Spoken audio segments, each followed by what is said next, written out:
You Can Heal Your Life, Chapter 1, What I Believe. The gateways to wisdom and knowledge are always open. Life is really very simple. What we give out, we get back. What we think about ourselves becomes the truth for us. I believe that everyone, myself included, is responsible for everything in our lives, the best and the worst. Every thought we think is creating our future. Each one of us creates our experiences by our thoughts and our feelings. The thoughts we think and the words we speak create our experiences. We create the situations, and then we give our power away by blaming the other person for our frustration. No person, no place, and no thing has any power over us, for we are the only thinkers in our mind. When we create peace and harmony and balance in our minds, we will find it in our lives. Which of these statements sound like you? People are out to get me, or everyone is always helpful? Each one of these beliefs will create quite different experiences. What we believe about ourselves and about life becomes true for us. The universe totally supports us in every thought we choose to think and believe. Put another way, our subconscious mind accepts whatever we choose to believe. What I believe about myself and about life becomes true for me. What you choose to think about yourself and about life becomes true for you. And we have unlimited choices about what we can think. When we know this, then it makes sense to choose everyone is always helpful rather than people are out to get me. The universal power never judges or criticizes us. It only accepts us at our own value. Then it reflects our beliefs in our lives. If I want to believe that life is lonely and that nobody loves me, then that is what I will find in my world. However, if I am willing to release that belief and to affirm for myself that love is everywhere and I am loving and lovable, and to hold on to that new affirmation and to repeat it often, then it will become true for me. Now loving people will come into my life. The people already in my life will be more loving to me, and I will find myself easily expressing love to others. Most of us have foolish ideas about who we are and many, many rigid rules about how life should be lived. This is not to condemn us, for each of us is doing the very best we can at this very moment. If we knew better, if we had more understanding and awareness, then we would do it differently. Please don't put yourself down for being where you are. The very fact that you have found this tape and have discovered me means that you are ready to make a new and positive change in your life. Acknowledge this for yourself. Men don't cry. Women can't handle money. What limiting ideas to live with. When we are very little, we learn how to feel about ourselves and about life by the reactions of the adults around us. It is the way we learn what to think about ourselves and about our world. Now, if you lived with people who were very unhappy or frightened or guilty or angry, then you learned a lot of negative things about yourself and about your world. I never do anything right. It's all my fault. If I get angry, I'm a bad person. Beliefs like this create a frustrating life. When we grow up, we have a tendency to recreate the emotional environment of our early home life. This is not good or bad, right or wrong. It is just what we know inside as home. We also tend to recreate in our personal relationships the relationships we had with our mothers or with our fathers, or that they had between them. How often have you had a lover or a boss who was just like your mother or father? We also treat ourselves the way our parents treated us. We scold and punish ourselves in the same way. You can almost hear the words when you listen. We also love and encourage ourselves in the same way, if we were loved and encouraged as children. You never do anything right. It's all your fault. How often have you said this to yourself? You are wonderful. I love you. How often do you tell yourself this? However, I would not blame our parents. We are all victims of victims, and they could not possibly have taught us anything they did not know. If your mother did not know how to love herself, or your father did not know how to love himself, then it would be impossible for them to teach you to love yourself. They were doing the best they could with what they had been taught as children. If you want to understand your parents more, get them to talk about their own childhood. And if you listen with compassion, you will learn where their fears and rigid patterns came from. Those people who did all that stuff to you were just as frightened and scared as you are. I believe we choose our parents. Each one of us decides to incarnate upon this planet at particular points in time and space. We have chosen to come here to learn a particular lesson that will advance us upon our spiritual, evolutionary pathway.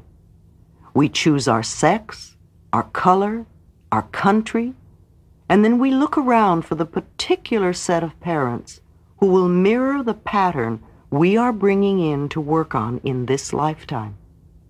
Then when we grow up, we usually point our fingers accusingly at our parents and whimper, "You did it to me."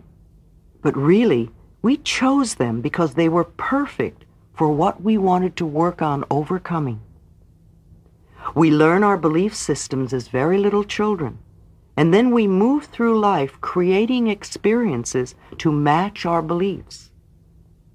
Look back in your own life and notice how often you have gone through the same experience. Well, I believe you created those experiences over and over because they mirrored something you believed about yourself. It doesn't really matter how long we've had a problem or how big it is or how life-threatening it is. The point of power is always in the present moment. All the events you have experienced in your lifetime up to this moment have been created by thoughts and beliefs you have held in the past. They were created by the thoughts and words you used yesterday, last week, last month, last year, 10, 20, 30, 40 or more years ago, depending on how old you are. However, that is your past. It is over and done with. What is important in this moment is what you are choosing to think and believe and say right now. These thoughts and words will create your future. Your point of power is in this present moment, forming the experiences of tomorrow, next week, next month, next year, etc. You might notice what thoughts you are thinking at this moment. Is it negative or positive? Do you want this thought to be creating your future? Just notice and be aware. The only thing we're ever dealing with is a thought, and a thought can be changed. No matter what the problem is, our experiences are just outer effects of inner thoughts. Even self-hatred is only hating a thought you have about yourself. You have a thought that says, "I'm a bad person," and this thought produces a feeling, and you buy into the feeling. However, if you don't have the thought, you won't have the feeling. And thoughts can be changed. Change the thought and the feeling must go. This is only to show us where we get many of our beliefs. But let us not use this information as an excuse to stay stuck in our pain. The past has no power over us. It doesn't matter how long we've had a negative pattern. The point of power is in the present moment. What a wonderful thing to realize. We can begin to be free in this moment. Believe it or not, we do choose our thoughts. We may habitually think the same thought over and over so that it does not seem like we are choosing the thought, but we did make the original choice. We can refuse to think certain thoughts. Look how often you have refused to think a positive thought about yourself. You can also refuse to think a negative thought about yourself. It seems to me that everyone on this planet who I know or have worked with is suffering from self-hatred and guilt to one degree or another. The more self-hatred and guilt we have, the less our life works. And the less self-hatred and guilt we have, the better our lives work on all levels. The innermost belief for everyone I have worked with is always, I'm not good enough. And we often add to that, and I don't do enough, or I don't deserve. Does this sound like you, often saying or implying or feeling that you are not good enough? But for whom, and according to whose standards? If this belief is very strong in you, then how can you possibly have created a loving, joyous, prosperous, healthy life? Somehow your main subconscious belief would always be contradicting it. Somehow you would never quite get it together, for something would always be going wrong somewhere.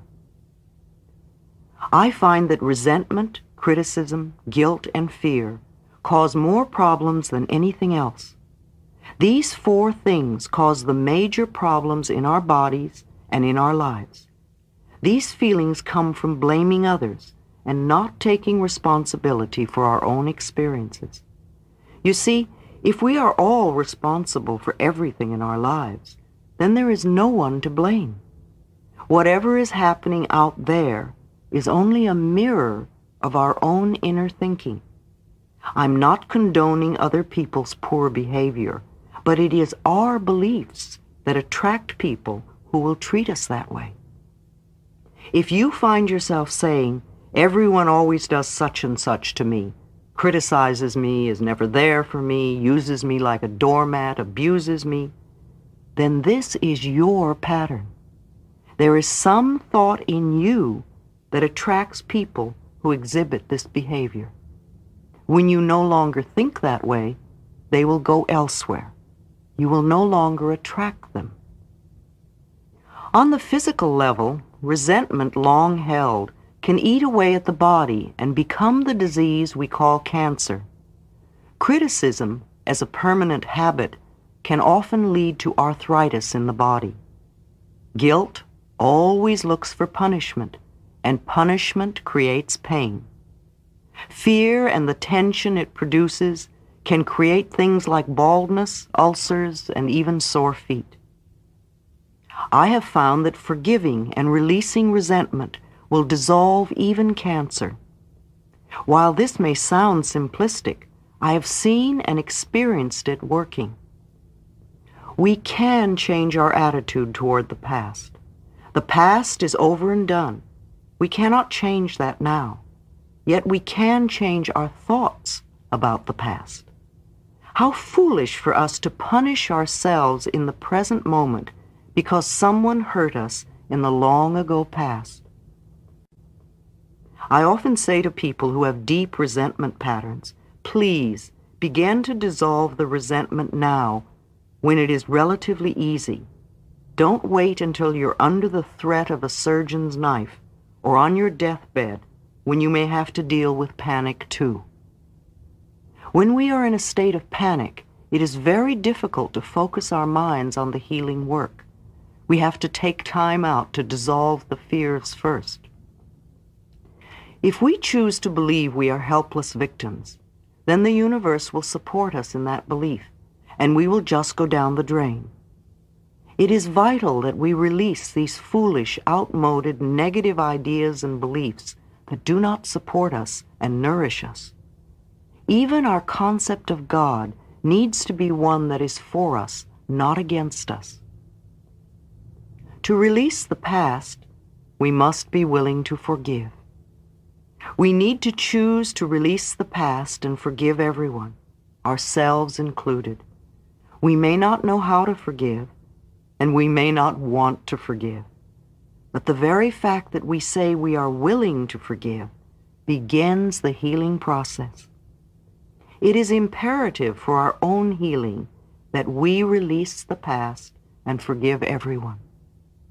I forgive you for not being the way I wanted you to be. I forgive you and I set you free.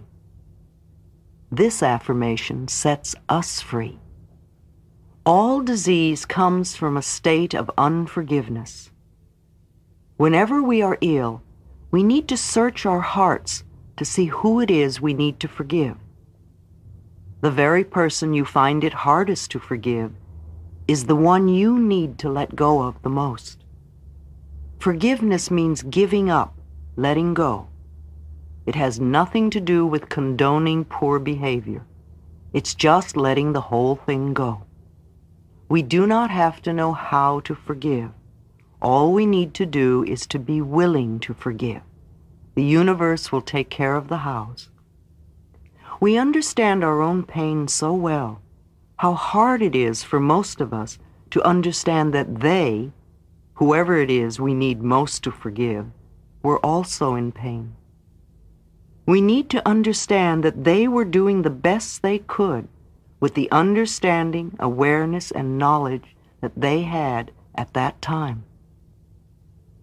When people come to me with a problem, I don't care what it is, poor health, lack of money, unfulfilling relationships, or stifled creativity, there is only one thing I ever work on, and that is loving the self.